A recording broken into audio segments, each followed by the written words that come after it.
નમસ્કાર, હું હર્ષ રાઠોડ, ન્યૂઝ ગુજરાતમાં આપનું સ્વાગત છે। સમાચારની શરૂઆત કરીશું જૂનાગઢથી। જૂનાગઢ શહેરમાં મૂળભૂત સુવિધાઓના અભાવને કારણે નાગરિકો ભારે પરેશાનીનો સામનો કરી રહ્યા છે।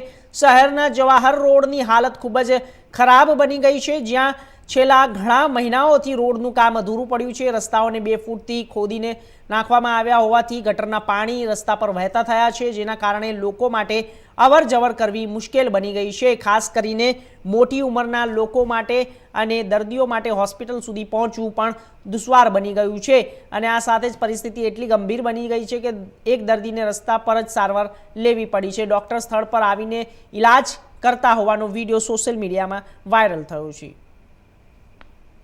જાણો છો તેમ ત્યાં ઘણી બધી યુટિલિટીઝ હતી, જૂની યુટિલિટીઝ, એટલે જ્યારે પણ આપણે રોડનું ક્યારે ખોદકામ કરીએ ત્યારે યુટિલિટી ને ડેમેજ થાય એ સ્વાભાવિક છે અને આપણે તો તેમ છતાં પણ કાળજી રાખી છે કે મિનિમમ ડેમેજ આમાં થાય અને બધી જ યુટિલિટીનું કામ, કારણ કે બધા પેરેલલ કામ ચાલી રહ્યા છે, ડિલે થવાનું કારણ એ પણ છે કે જે અત્યારે મજૂર વર્ગ જે આ બધી કામગીરી સાથે સંકળાયેલો છે તે મોટાભાગે બહારથી આવતો હોય છે અને એમાં હોળીના તહેવારના કારણે એમાં પ્રશ્ન થતા હોય છે, એટલે એ પણ હવે લેબર જે છે એ પણ આવવાની શરૂઆત થઈ ચૂકી છે, એટલે હવે કામગીરી છે જે આપણે ઝડપથી ચાલુ કરીને ઝડપથી પૂર્ણ કરવાનું આવે છે।